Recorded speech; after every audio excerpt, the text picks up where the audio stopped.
students, welcome to our channel. Hope you have enjoyed the previous video lessons and learned them easily and comfortably.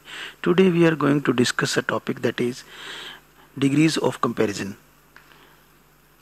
As you know, an adjective is a word that describes a noun or a pronoun or any person or a thing. Dear students, आज का हमारा जो topic है वो है degrees of comparison.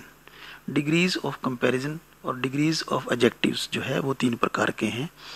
एक positive degree, दूसरा comparative degree, तीसरा सुपरलेटिव डिग्री. पॉजिटिव डिग्री जब किसी एडजेक्टिव का प्रयोग किसी व्यक्ति, वस्तु या पदार्थ के नॉर्मल क्वालिटीज़ के लिए किया जाता है तो उसको पॉजिटिव डिग्री कहते हैं. You are a good student, this mango is sweet, Yana is a rich lady.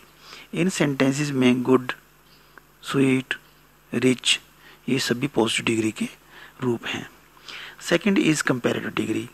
जब किसी एडजेक्टिव का प्रयोग दो व्यक्तियों, वस्तुओं या पदार्थों के बीच तुलना करने के लिए, जैसा कि इस कंपैरेटिव डिग्री से ही पता चल रहा है कि ये तुलनात्मक डिग्री है, तो इसको हम कंपैरेटिव डिग्री कहते हैं. इसमें हम दो वस्तुओं के बीच में तुलना करते हैं. कंपैरेटिव डिग्री के में प्रायः एडजेक्टिव के बाद जो है देन का प्रयोग किया जाता है. For example, Ribhu is taller than Mohan, she is more intelligent then Aditya. Superlative degree is जब किसी एडजेक्टिव का प्रयोग दो या दो से अधिक व्यक्तियों, वस्तुओं या पदार्थों की तुलना करने में करते हैं तो उसमें हाईएस्ट डिग्री ऑफ क्वालिटी की बात की जाती है और इसके हम उसे सुपरलेटिव डिग्री कहते हैं. For example, you are the best boy of the school, this is the sweetest mango, Yana is the richest lady in the town. In these sentences, the best, the sweetest and the richest are the examples of superlative degrees. There are some rules to make comparative and superlative degrees. Let us see. Rule number 1, positive degree के साथ ER और EST लगाने से हम comparative और superlative degree बना सकते हैं. For example, bold, bolder, boldest, clever, cleverer, cleverest, fast, faster, fastest, short, shorter, shortest, strong, stronger, strongest, tall, taller, tallest, small, smaller, smallest, rich, richer, richest. These are some examples of positive degree, comparative degree and superlative degree when we use ER or EST with positive degrees. Rule number 2, जब किसी positive degree के अंतिम consonant से पहले कोई vowel आ जाए तो उसके साथ हम ER और EST लगाकर अंतिम कॉन्सोनेंट को डबल कर देते हैं. For example, sad, sadder, saddest. अब यहाँ देखते हैं सैड डी से पहले ए आया हुआ है तो SAD, सैड, डबल डी कर देंगे, SADDER, sadder, saddest, thin, thinner, thinnest, wet, wetter, wettest, hot, hotter, hottest, fat, fatter, fattest, big, bigger, biggest. Rule number 3, यदि किसी पॉजिटिव डिग्री के अंत में वाई हो तो उस y को हम I में बदलकर ER और EST लगाते हैं. For example, easy, easier, easiest, lazy, leisure, laziest, heavy, heavier, heaviest, busy, busier, busiest, Holi, holier, holiest.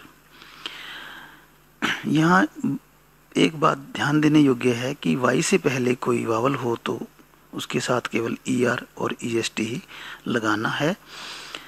Rule number 4, दो या दो से अधिक सिलेबल्स के पॉजिटिव डिग्री के साथ मोर और मोस्ट का प्रयोग किया जाता है.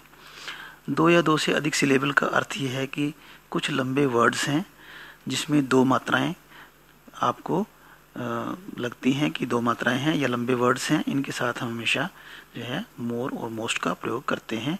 Difficult, more difficult, most difficult. Intelligent, more intelligent, most intelligent. Beautiful, more beautiful, most beautiful. Interesting, more interesting, most interesting.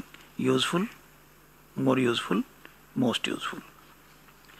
Now let us see rule number 5, that is very important to know कि इस प्रकार की comparisons को बनाते time adjectives को लिखते time बच्चे बहुत मिस्टेक्स करते हैं. The following adjectives are compared irregularly, that is they are comparative, superlative are not found in as the previous things. Positive degree, comparative degree and superlative degrees all are different. Let us see. Good, better, best, bad, worse, worst, little, less या lesser or least, much, more, most, many, more, most, late, later या later, latest या last, old, older, oldest या old, elder, eldest, far, farther, farthest, in, inner, innermost या innermost, up, upper, upmost या uppermost, out, outer, utmost या out, utter, uttermost. So students, to sum up the topic, we have learnt that how to form the comparative and superlative degrees of comparison. Hope you have enjoyed the video and learnt it comfortably. Thank you very much.